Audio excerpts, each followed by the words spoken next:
보도록 하겠습니다. 시작. 마감. 네, 마감입니다. 마감. 순수한 우리말입니다. 결산하는 거죠. 마무리 짓는 걸 이제 마감이라고 합니다. 오늘이 2020년 마지막 주일 예배를 드리고 있습니다. 마지막이 되면, 연말이 되면은 회사 같은 데도 보면은 마감을 합니다. 지금 비즈니스 하시는 분들도 이제 올 한 해를 지금 다들 결산하시면서 마감을 하고 계시는 줄 압니다. 이 마감을 잘해야 돼요. 그렇죠? 마무리가 좋아야 됩니다. 이 마감이 잘 안 되면은요, 다음에 넘어갈 때에 여러 가지 어려움들이 생길 수가 있습니다. 그 심리학 용어로요, 자이가르닉 효과라는 게 있습니다. 이 자이가르닉 효과라는 것은 어떤 효과냐면, 러시아에 블루나 자이가르닉이라는 어떤 심리학자가 있었어요. 이 사람이 식당에 갔는데 여러 사람들과 함께 가서 식당에서 주문을 했습니다. 이제 우리는 한식 같은 경우는 뭐 갈비탕 하나요? 그러면 외우기 쉽잖아요. 그렇지만 이제 양식 같은 경우에는 여러 가지 다양하게 주문하지 않습니까? 뭐 스테이크만 하더라도 이게 어느 정도로 구워야 되는지 뭐 이런 것까지 하면서 사이드에는 뭐가 들어가는지 여러 가지 이제 주문하면 복잡하지 않습니까? 그런데 이제 거기에서 여러 사람이 이제 주문을 했어요. 그리고 기다리고 있는데 웨이터가 시간이 지나서 이제 음식을 딱 갖고 나오는데 정확하게 주문한 대로 가지고 나오더라는 거예요. 적지도 않았는데 이 사람이 딱 듣고 가서 기억하고 가서 정확하게 서빙을 하는 걸 보면서 신기해했습니다. 그리고 나서 이제 웨이터가 떠나고 나서 잠시 후에 이 자이 가르닉이라는 이 여성분인데 이 심리학자가 그 사람 웨이터를 찾아갔어요. 웨이터에게 다시 물어봤습니다. 조금 아까 우리 테이블에서 주문한 그 식사 어떤 걸 주문했는지 다시 한번 얘기해 줄 수 있냐고 물어봤답니다. 그때 이 웨이터가 어떻게 대답했을까요? 웨이터 반응이 어땠을까요? 하나도 기억하지 못하더랍니다. 그걸 기억하지 못하더라는 거예요. 그래가지고 이것을 바탕으로 해서 이제 실험을 했습니다. 많은 사람들을 대상으로 해서 연구를 했는데 어떤 연구 결과를 얻었냐면 어떤 일을 하는 데 있어서요, 이것을 완전히 마무리 지었을 때, 그리고 이것을 마무리 완전히 짓지 못했을 때, 끝내지 못했을 때, 이 두 가지 상황을 놓고 이제 실험을 했는데 나중에 시간이 지나고 나서 완전히 일을 끝냈을 때 끝낸 사람들, 그 사람들이 머릿속에 남아있는 기억, 그리고 끝내지 못했던 사람들이 그 일에 대한 기억, 어디가 더 많이 기억을 가지고 있었을까요? 연구를 했는데요, 놀랍게도 일을 완전히 끝낸 사람들보다 끝내지 못한 사람들이 오랫동안 그 일에 대해서 기억을 하고 있다는 것을 발견했습니다. 그래서 나타낸 효과가 이 이론이 바로 자이가르닉 효과라는 이론이에요. 이 자이가르닉 효과 보면은요, 이것이 이제 어떤 효과냐면 어떤 것을 완전히 끝내지 못하면은요, 미련이 남아가지고 계속 잔상이 남는 거예요. 이거를 상업적으로 가장 잘 이용하는 데가 어디냐면 방송국입니다. 방송국 어디요?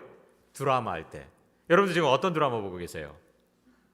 어떤 거 보세요 요즘에? 뭐 저는 근데 드라마를 안 보는데 여러분들 재밌게 보시는 드라마가 있을 거잖아요. 근데 드라마들 보면은 어때요? 끝날 때 보면은 그냥 모든 것이 순조롭게 잘 진행되고 땡 하고 끝나는 게 아니죠. 어떤 식으로 끝납니까? 뭐야? 뭐 이런 식으로 해서 음악 쫙 나가면서 갑자기 궁금하게 만들면서 쫙 끝나버려요. 그러면은 사람들이 어떻게 돼요? 그런 식으로 끝내버리면 마음에 도대체 저 결말이 어떻게 된가 계속 궁금한 거예요. 그러니까 막 인터넷 들어가서 다음 이야기가 어떤 거가 막 찾아보고 다음에 할 때까지 계속해서 궁금해하면서 기다리게 되는 거예요. 이게 미련이 남기 때문에 그렇습니다. 완전히 땅 끝나버리면은요, 사람들이 기억을 잘하지 않아요. 미련이 남지 않습니다. 그런데 이것이 어떤 것을 우리가 알 수 있냐면 우리가 어떤 일을 할 때 있어서요, 완전히 딱 끝내지 못하면 사람들이 여운이 남는 거예요. 그래서 첫사랑은 되게 실패한다고 그러잖아요. 그래서 사람들이 첫사랑에 대한 기억을 오래 가지고 있습니다. 왜 그럴까요? 그게 완전히 끝나지 못했기 때문에 계속해서 기억에 남는다고 그럽니다. 그리고 우리가 어떤 일을 할 때도 똑같잖아요. 내가 어떤 일을 잘하고 거기서 딱 끝나면은요, 미련이 없어요. 그런데 어떤 일에 대해서 내가 잘하지 못했어요. 그 완전히 끝나지 못했습니다. 그러면 이게 어떻게 되냐면 계속해서 미련이 남는 거예요. 그리고 여기서 미련이 남는 거 끝나는 게 아니라 결국 어떤 영향까지 미치느냐, 이 미련이 결국에는 다음 일을 하는 데 있어서 장애를 주게 된다는 겁니다. 그래서 어떤 일을 할 때는요, 완전히 결말을 딱 제대로 마감하는 것, 마무리를 제대로 짓는 게 참으로 중요합니다. 자, 우리도 2020년을 살면서 우리 교회도 지난주에 당회를 하면서 결산을 했습니다. 마감을 했습니다. 이때 우리가 또 하나 필요한 게 있는 것 같아요. 우리 개인의 신앙도 우리가 한번 돌아보면서 마감을 할 필요가 있습니다. 우리가 한 해 동안 믿음의 여정을 걸어왔습니다. 우리가 걸어왔던 이 믿음의 여정은 어떠한 믿음의 여정이었는지, 우리가 남긴 이 발자취는 어떤 발자취였는지 우리가 분명히 돌아볼 수 있어야 됩니다. 올 한 해 시작할 때에 제가 첫 번째 주일날 첫 주 때 어떤 설교를 했냐면, 제목 혹시 기억나십니까? 기본으로 돌아가자. 기본으로 돌아가자라는 제목을 가지고 말씀을 드렸습니다. 왜 이 말씀을 가졌냐면, 올 피오가 기본으로 돌아가자였지 않습니까? 그래서 제가 이 피오를 가지고 제목으로 삼아서 말씀을 드렸습니다. 그때 기본으로 돌아간다고 하는 것은 제가 여러분들께 말씀드린 게, 하나님의 말씀이 바로 기본이기 때문에 말씀을 더욱더 읽고 묵상하며 그 말씀을 실천하면서 살아가는 한 해를 살아갔으면 좋겠다, 이것을 말씀을 드렸습니다. 그리고 나서 1월의 나머지 세 주에서는요, 하나님을 기쁘시게 하는 교회, 또 성도가 하나가 돼서 서로 기쁨을 나누는 교회, 그리고 우리가 가진 하나님께 주신 기쁨을 세상에 전하며 세상 사람들과 함께 기뻐할 수 있는 교회, 이 세 것에 대해서, 세 주제에 대해서 또 제가 차례로 말씀을 전해드렸습니다. 자, 우리가 이런 말씀을 가지고요, 올 초에 어떻게 했습니까? 성경 통독, 신약 통독을 했고요, 1년 내내 또 구약 통독을 했습니다. 새벽마다. 자, 이런 식으로 우리가 열심히 새로운 각오와 결단하면서 한 해를 시작하게 됐는데, 걸어오다 보니까 변수가 생겨버렸죠. 올 한 해 우리가 큰 변수를 만나게 되었습니다. 정말 예상치 못했던 코로나 바이러스로 인해서 우리가 교회에 와서 예배를 드릴 수 없는, 정말 우리가 그동안에 경험해보지 못했던 그러한 일을 지금 경험하고 있습니다. 지금도 우리가 지금 교회에서 예배를 제대로 드리지 못하고 있고 인터넷을 통해서 예배를 드리고 있지 않습니까? 이러한 변수가 생겼어요. 이러한 변수가 생겼을 때에 우리 성도들에게 있어서, 크리스찬들에게 있어서요, 이 신앙의 양태들이 지금 양극화 현상이 나타나고 있습니다. 양극화 현상이라고 하는 건 뭐냐면, 첫 번째로는요, 어떤 분들은 이 힘든 상황이 있기 때문에 이러할 때에 더욱더 하나님을 또 찾고 각자의 삶의 자리에서 참된 예배자로 세워지며 각자의 삶의 자리를 교회로 만들어가는 그런 분들이 계십니다. 제가 지난주에 너무나도 놀랬고 또 감격이 왔고 감동이 온 너무 기쁜 일이 있었습니다. 크리스마스 전날, 크리스마스 이브에 교회 한 분이 교회에 오셨습니다. 어떤 분이냐면, 여러분 잘 아실 거예요. 우리 교회의 거의 최고령 성도님 가운데 한 분이시죠. 우리 백승인 할아버님 성도님께서 교회 가족들과 함께 잠깐 방문해 주셨어요. 그러면서 인사를 나누고, 크리스마스 인사를 나누고요, 저에게 하나를 전해 주시더라고요. 뭘 전해 주셨느냐? 이걸 전해 주셨습니다. 이게 뭔지 아시죠? 성경 읽기표예요. 이 성경 읽기표, 저게 앞면이고요, 뒷면은 이렇습니다. 지금 성경 읽기표에 빼곡하게 지금 작대기가 그어져 있는 거 여러분들 보이시죠? 우리 백성인 성도님께서 올 한 해 제가 말씀을 더욱더 읽고 묵상하며 그걸 실천하며 살아가자, 이 말씀을요 기억하시고 올 한 해요 계속 바깥에 돌아다니는 것도 너무나도 불편하기 때문에 댁에서 계속해서 이 성경책을 읽고 또 읽고 묵상하셨다고 합니다. 그래서 저 표를 저한테 가져다 주신 거예요. 한 해 동안 이렇게 성경을 제 설교 말씀을 듣고 순종해서 이렇게 했습니다라고. 그 이야기를 들으니까 너무나도 감동이 생기는 거예요. 왜냐? 여러분 아시는 것처럼 우리 교회 성도님들 웬만하면 우리 백승인 성도님 아실 겁니다. 하나님 영접하신 지 채 2년이 안 되셨습니다. 그동안에 다른 종교를 갖고 계셨었고요. 정말 개종을 하셔서 하나님 영접하시고 작년 크리스마스 때 이 자리에서 정말 너무나도 감격스러운 세례를 받으셨어요. 신앙의 연륜이, 하나님의 자녀로 살아간 신앙의 연륜이 깊지 않으심에도 불구하고 정말 하나님의 말씀대로 이 어려운 시기에 더욱더 말씀 의지해서 살아가신 우리 성도님을 바라볼 때에 너무나도 감격이 되더라고요. 감동이 됐습니다. 너무 좋았어요. 그런데 우리 백승희 성도님뿐만 아닙니다. 제가 여러분들, 우리 교우들 이렇게 대화를 하고 소식을 나눌 때에 우리 성도님들 가운데에 여러분 아시는 것처럼 1년에 몇십 번을 이렇게 성경 통독을 하시는 분 계시잖아요. 올해는 더 읽으셨대요. 예전보다 더 읽게 되었다라고 말씀해 주시는 거 제가 들었습니다. 그리고 어떤 분들은 내가 그동안에 성경 통독을 제대로 할 수 없었는데 올해는 정말 몇 번 성경 통독을 했습니다 라고 말씀 전해 주신 분들도 꽤 들을 수가 있었고요. 어떤 분은 성경 필사를 다 하셨다고 하더라고요. 그런 분도 계십니다. 뿐만이 아닙니다. 예전에는 집이 멀어서 주일날만 교회 와서 예배를 드렸는데 새벽 예배, 또 수요 말씀 속으로 금요 엎드린 기도회, 목요 중보 기도회, 이걸 다 인터넷으로 또한 줌으로 우리가 예배를 드릴 수 있게 돼서 이제 집에서 그렇게 더욱더 모든 예배를 참석하고 기도에 참석한다라고 말씀 전해주신 분들 계셨습니다. 그렇습니다. 이렇게 어려운 상황이지만 이렇게 끝까지 신앙을 지키는 분들이 계시더라고요. 반면에 지금 크리스찬들 가운데에 우리 교회만 이야기하는 건 아닙니다. 지금 이 팬데믹 상황 가운데에 교회를 제대로 나가지 못하기 때문에 많은 크리스찬들이요 집에서 신앙생활을 한다고 하지만 집에서 예배드리고 신앙생활하는 게 이게 결코 쉽지 않습니다. 집중도 안 됩니다. 그렇기 때문에 점점 예배를요 잘 안 드리게 됩니다. 못 드리게 됩니다 라고 하는 분들이요 점점 늘어나고 있다는 소식도 들려옵니다. 이 시간 한번 나는 어떤가 한번 돌아봤으면 좋겠습니다. 여러분들은 어떠십니까? 어떤 경우에 해당되십니까? 이 어려운 상황 가운데 더욱더 하나님을 찾고 또 찾고 계십니까? 아니면 나의 신앙은 점점 주님과 점점 멀어지는 그러한 생활을 하고 계십니까? 제가 간절히 소망하는 것은 저와 우리 카나다 광역교회 온 성도 여러분들은 전자이길 원합니다. 바로 어렵고 힘들기 때문에 내 각자의 삶의 자리에서 우리의 삶의 자리가, 내 집이, 내 일터가 정말 참된 교회를 만들고 가기 위해서 전 열심히 신앙생활을 하고 있습니다 라는 고백을 할 수 있는 저와 여러분 모두가 되시기를 주님의 이름으로 간절히 축원합니다. 지금 저는요 이렇게 믿고 싶어요. 우리 교원들이 모두 다 그렇게 열심히 신앙생활하고 계시라고 저는 믿고 싶습니다. 그리고 되기를 또한 기도하고 있습니다.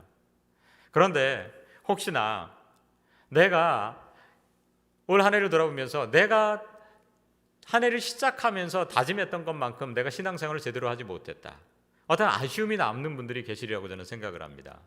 어떤 미련이 남는 분들이 분명히 계실 겁니다. 왜 우리가 정말 이럴 때에 하나님을 더욱더 신뢰하면서 의지하며 나가지 못하게 될까? 이거를 한번 오늘 말씀 가운데 한번 생각해 보려고 합니다. 첫 번째는 이걸 생각해 보려고 하고요. 오늘 특별히 두 번째는요, 그렇다면 우리가 어떻게 하고 어떻게 결단하면서 우리가 또 새해를 맞이해야 될 것인가? 이 2020년을 마감하는 이 마지막 주일에 이 두 가지를 우리가 집중적으로 생각해 보면서 오늘 은혜를 나눠보고자 합니다. 먼저 첫 번째로, 왜 사람들이 그렇게 이럴 때에 신앙을 더욱더 굳건히 지키지 못하고 신앙이 점점 연약해지고 하나님 멀어지게 되는가? 그 이유가 뭘까? 자, 오늘 우리가 읽은 본문 누가복음 9장 62절의 말씀 한번 다 같이 읽어보겠습니다. 시작. 예수께서 이르시되 손에 쟁기를 잡고 뒤를 돌아보는 자는 하나님의 나라에 합당하지 아니하니라 하시니라. 자, 오늘 예수님께서 어떤 사람들에 대해서 말씀을 하시는데요, 그 사람들은 하나님 나라에 합당하지 않다고 말씀하고 있습니다. 저는 간절히 소망하는 것은 저와 여러분들은 주님으로부터 이런 이야기를 한 번도 듣지 않기를 원합니다. 지금 어떤 사람들은요, 하나님 나라에 합당하지 않다고 지금 예수님께 칭함을 듣고 있습니다. 도대체 이 사람들은 어떻게 했길래 하나님 나라에 합당하지 않다고 말씀을 듣고 있을까요? 앞에 보니까 뒤를 돌아보는 자들입니다. 뒤를 돌아보았다. 쟁기를 잡았는데 뒤를 돌아보고 있는 사람들은 하나님 나라에 합당하지 않다는 거예요. 여러분, 쟁기가 뭔지 아시죠? 소가 끌고 가는 농사 짓는 도구 아니겠습니까? 이 쟁기를 딱 잡으면은요, 어떻게 됩니까? 뒤를 쳐다보면은 어떻게 되느냐? 내가 뒤를 쳐다보면은요, 내가 온 길이 잘 간 것 같지만 나중에 하다 보면은요, 이 쟁기가 지나간 고랑이 삐뚤빼뚤하게 됩니다. 제대로 고랑을 낼 수가 없답니다. 그런데 고랑을 반듯하게 내기 위해서는 어떻게 해야 돼요? 앞에 목적을 바라보면서 그 목적지를 향해서 쭉 걸어가면은요, 이 고랑이 반듯하게 날 수 있다고 합니다. 그런데 지금 하나님 나라에 합당하지 않은 사람들은요, 뒤를 돌아보는 사람이라는 거예요. 앞을 바라보지 못하고 뒤를 돌아보는 사람이라고 말씀하고 있습니다. 도대체 왜 이 뒤를 돌아보는 사람이 어떠한 사람이었길래 그렇게 말씀하고 있을까? 뒤를 돌아보는 사람은 어떤 사람일까?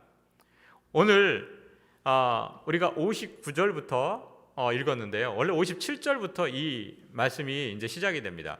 57절, 58절은요, 제가 생략을 하고 59절부터 두 사람 이야기가 나오는데 이 사람이 공통점이 있기 때문에 이 두 사람 이야기를 한번 보도록 하겠습니다. 먼저 59절 말씀 한번 읽어볼게요. 시작. 또 다른 사람에게 나를 따르라 하시니 그가 이르되 나로 먼저 가서 내 아버지를 장사하게 허락하옵소서. 자, 뒤를 돌아보는 사람, 어떤 사람이었느냐? 어떤 사람이 있었어요. 이 사람에게 예수님께서 나를 따라오라 라고 했는데 그 사람이 뭐라고 얘기합니까? 먼저 가서 내 아버지를 장사한 후에 따르게 허락해달라고 이야기를 합니다. 자, 그런데 그 다음 61절에 보니까 이렇게 써 있습니다. 다 같이 읽어보겠습니다. 또 다른 사람이 이르되 주여 내가 주를 따르겠나이다마는 나로 먼저 내 가족을 작별하게 허락하소서. 자, 다른 사람은요, 따라오라고 한 게 아니라 자기가 따르겠다고 했습니다. 그러면서 그런데 그냥 따라온 게 아니죠. 또 뭐라고 합니까? 먼저 내 가족을 작별하게 허락하소서. 내 가족에 가서 작별할 수 있게 해달라고 이야기를 하고 있습니다. 자, 여기서 우리가 두 사람의 공통점을 알 수가 있습니다. 예수님을 따라오라고 그랬고 또 따른다라고 작정을 했습니다. 그런데 거기에서 직접 따르는 게 아니죠. 전제 조건이 붙어 있습니다. 어떻게 합니까? 아버지를요, 장사하고 난 다음에 따르게 해주십시오. 또 가족에게 작별 인사하고 난 후에 따르게 해주십시오. 자, 여러분들 이 두 가지 이야기 들을 때에 여러분들 마음속에 어떤 생각이 드십니까? 전혀 문제가 없죠. 이게 뭐가 문제가 있습니까? 우리의 정서상으로 바라본다면 아버님 장사 지내고 오는 거, 또한 가족에게 작별 인사하고 오는 거, 이게 뭐가 문제가 있습니까? 그런데요, 저 이야기를요, 당시의 문화적인 배경을 놓고 들어본다면요, 저게 문제가 있어요. 저 사람들이 의도가 있음을 우리가 살펴볼 수가 있습니다. 당시의 사회 문화적인 그 시스템을 살펴보면 어떤 시스템을 갖고 있었느냐?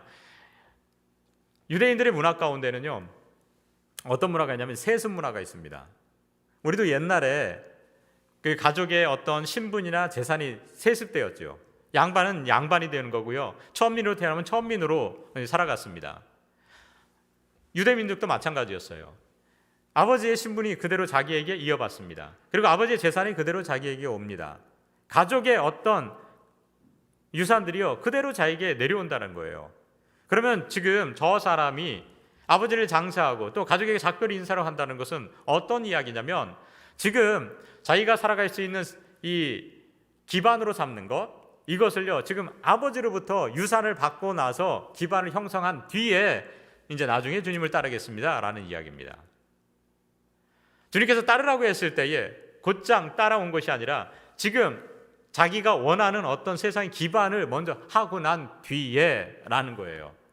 특별히 제가 오늘 이 말씀을 읽을 때에 제 눈에 들어왔던 단어가 있는데요. 그 단어는 어떤 단어냐면 바로 저 먼저라는 단어입니다. 둘 다 똑같잖아요. 먼저 가서 뭐라고요? 아버지를 장사하고 가족에게 작별 인사를 하고 오겠습니다. 저 먼저라는 단어가 원어로 뭐라고 써 있냐면 프로톤이라고 써 있습니다. 프로토스라는 단어에서 온 단어인데요. 저 프로톤이라고 하는 단어는요, 먼저라는 뜻도 있고요, 우선이라는 뜻도 있고요, 첫 번째라는 뜻도 있습니다. 그리고 또 어떤 뜻이냐면 최고라는 뜻이 있습니다. 그러니까 지금 저기에서 우리가 알 수 있는 게 뭐냐면 저 다른 사람, 저 두 사람은 지금 최고로 삼는 게 무엇입니까? 아버지예요. 가족입니다. 가장 우선시하는 게 아버지고 가족입니다. 근데 그 아버지와 가족은 뭐예요? 자기가 살아갈 수 있는, 그 당시 세상 가운데 살아갈 수 있는 기반을 제공해주는 바탕이 되는 존재가 바로 아버지였고 가족이었습니다.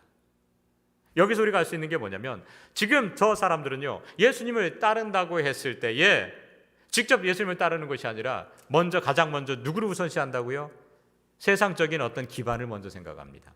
주님을 가장 먼저 바라보고 주님을 가장 의지하며 최우선으로 바라보며 살아가는 것이 아니라, 그것이 아니에요. 하나님 말씀을 최우선적으로 살아가는 것이 아니라 뭐라고요? 이 세상에 있는 세상의 것, 그것을 먼저 생각하고 있는 것을 볼 수가 있습니다. 그렇기 때문에 이 사람들을요, 쟁기를 잡고 뒤를 돌아보는 자들이라고 이야기하고 있습니다. 뒤를 돌아보는 사람들, 하나님을 가장 우선시로 놓고 살아가는 것이 아니라 세상을 먼저 바라보고 그것을 우선시 놓고 살아가는 사람들이 바로 뒤를 돌아보는 사람들입니다. 그렇다면 이 사람들이 왜 자꾸 뒤를 돌아보게 될까요? 뒤를 돌아보는 이유는 뭐겠습니까? 그것을 잡아야만 내가 살 것 같거든요. 아버지로부터 내가 유산을 받아야만, 내 가족으로부터 내가 얻을 권리를 내가 가지고 있어야만 내가 세상에서 제대로 살아갈 수 있을 것 같거든요. 그렇기 때문에 하나님보다는요, 내가 눈앞에 펼쳐진 것, 그것을 더욱더 의지합니다. 그런 사람들이 뒤를 돌아보는 자들이고, 그런 사람들은 어떻다고요? 하나님 나라에 합당한 사람이 아니라는 겁니다. 그래서 지금 오늘 본문에서 우리가 눈에 띄는 건 뭐냐면, 그 사람들을 가리켜서 다른 사람이라고 말씀하고 있습니다. 어떤 사람 이름을 쓴 것도 아니고요, 제자라고 부르는 것도 아니고요, 그 사람들을 가리켜서 성경은 그저 다른 사람입니다. 저는 이 시간 우리를 돌아보기를 원합니다. 혹시 우리들도 그 다른 사람입니까? 쟁기를 잡고 뒤를 돌아보는 사람 아닙니까? 하나님보다 여러 가지 우리의 상황 가운데에서 하나님을 가장 우선시하고 하나님만을 더욱더 바라보고 그를 의지하면서 살아가야 되는데, 지금 이 팬데믹 상황 가운데에 지금 무엇을 우리가 더욱더 의지하고 바라보고 살아가고 있습니까? 백신입니까? 돈입니까? 관계입니까? 사람입니까? 우리는 어떤 것을 가장 우선시 놓고 그것을 최고로 놓고 살아가고 있습니까? 만약 하나님이 우리 인생에 있어서 최우선이 아니라면 우리들도 돌아보는 자이고 바로 하나님 나라에 합당하지 않은 사람이라는 사실입니다. 간절히 소망하는 것은 저와 여러분 가운데는 이런 사람이 하나도 없기를 간절히 소망합니다. 그렇다면 우리가 정말 한 해를 마무리하면서 우리가 그러면 어떻게 살아가야 될 것인가? 어떻게 어떤 결단을 하면서 이 한 해를 잘 마감해야 되는가? 이것을 우리가 꼭 살펴보아야 됩니다. 어떻게 해야 될까? 그거는요, 우리의 제자들의 모습을 살펴보면 됩니다. 다른 사람과 달리 성경은 그들을 제자라고 부르고 있습니다. 그 제자들은 어떻게 했는가? 마태복음 4장 18절에서 20절 말씀 다 같이 읽어보겠습니다. 시작. 갈릴리 해변에 다니시다가 두 형제 곧 베드로라 하는 시몬과 그의 형제 안드레가 바다에 금을 던지는 것을 보시니 그들은 어부라. 말씀하시되 나를 따라오라. 내가 너희를 사람을 낚는 어부가 되게 하리라 하시니 그들이 곧 그물을 버려두고 예수를 따르니라. 아멘. 예수님께서 갈릴리 바다를 쭉 거닐고 계시다가 두 사람을 부릅니다. 누구였습니까? 형제였습니다. 베드로와 안드레를 딱 발견하시고 나를 따라오너라 라고 말씀하셨습니다. 따라오라. 아까 다른 두 사람, 그 사람에게 따라오라고 했을 때 그 사람들은 어떻게 반응을 보였습니까?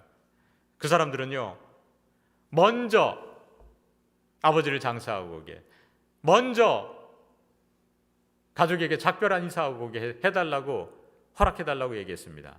그렇지만 이 예수님의 제자였던 베드로와 안드레는 어떻게 대답을 합니까? 그들은 곧 그물을 버려두고 예수를 따릅니다. 곧 따랐다라는 겁니다. 곧 따랐다라는 거예요. 자, 21절과 22절 말씀도 보겠습니다. 다 같이 읽어봅니다. 시작. 거기서 더 가시다가 다른 두 형제 곧 세베대의 아들 야고보와 그의 형제 요한이 그의 아버지 세베대와 함께 배에서 그물 깁는 것을 보시고 부르시니 그들이 곧 배와 아버지를 버려두고 예수를 따르니라. 아멘. 또 가시다가 두 사람을 부릅니다. 세베대의 두 아들 야고보와 그의 형제 요한, 두 사람을 또 예수님께서 부르셨습니다. 나를 따라오너라 부르셨을 때에 이 두 사람은 또 어떻게 반응을 보입니까? 똑같습니다. 그들이 곧 배와 아버지를 버려두고 예수를 따르니라. 자, 예수님의 이 네 제자의 이야기가 나오는데요. 자, 여기에서 20절 다시 한번 보면은요, 그들이 곧 그물을 버려두고 예수를 따릅니다. 또 22절에서도 야고보와 요한이 그들이 곧 배와 아버지를 버려두고 예수를 따릅니다. 똑같습니다. 반응이 똑같습니다. 버려두고 예수님을 따릅니다. 무엇 버려두다. 여기서 버려두다가 원어로 살펴보면요, 아피에미라고 써 있습니다. 아피에미라는 것은 어떤 뜻이냐면 아포라는 단어하고 히에미라는 단어가 결합된 단어입니다. 아포라는 것은 뭐뭐로부터라는 뜻이고요, 히에미라는 것은 떠나다라는 뜻이에요. 그러면은 여기서 그물을 버려두고 그물로부터 떠났다. 배와 아버지로부터 떠났다라는 거예요. 떠나서 어디로 갑니까? 예수님께로 가는 거예요. 예수님께서 부르셨을 때에 그들은 뭐라고 합니까? 그물, 또 배, 아버지, 이건 뭡니까? 그들의 삶에 있어서 가장 중요한 것 가운데 하나였습니다. 어부에게 있어서 가장 중요한 게 뭡니까? 그물과 배 아닙니까? 그리고 그 당시에 문화로서 보면은 아버지로부터 모든 것을 이어받게 됩니다. 아버지 얼마나 중요한 분입니까? 그런데 그물과 배, 아버지 그들로부터 다 떠나서 어떻게 됩니까? 주님께로 가는 거예요. 확실히 다릅니다. 아까 다른 사람들과 이 제자의 모습은 확실히 다릅니다. 그렇습니다. 이 제자를 통해서 우리가 알 수 있는 건 뭐냐면 세상의 가장 중심을 최우선시 놓고 살아간 것은 무엇입니까? 바로 예수 그리스도 주님이셨다라는 겁니다. 이 제자들은요, 결단을 한 거예요. 결심을 한 겁니다. 신앙적인 결단을 했다라는 겁니다. 우리가 신앙생활 마무리 질 때에, 마감할 때에 가장 중요한 건 뭐냐면 우리가 이 믿음의 결단을 할 수 있어야 됩니다. 이 믿음의 결단을 하지 못하고 살아가면 계속해서 우리의 신앙생활은요, 뭔가 뜨뜻미지근하고요, 돌아보면 항상 뭔가 찝찝한 그런 신앙생활을 할 수밖에 없습니다. 정말 내가 돌아볼 때에 그래, 내가 올 한 해 정말 하나님 말씀 안에서 잘 살았다고 고백할 수 있기 위해서는요, 이 믿음의 결단이 있어야 된다는 거예요. 이 결단, 신앙의 결단, 믿음의 결단, 이 결단이라는 단어가 영어로 decide입니다. decide라는 단어를 보면은요, D하고 side라는 단어가 결합된 거죠. 그러니까 D라는 건 뭐뭐로부터라는 뜻이고요, side, 저 뒤에 CIDE는 잘라내다는 뜻입니다. 결단하려면요, 뭔가로부터 잘라내는 거예요.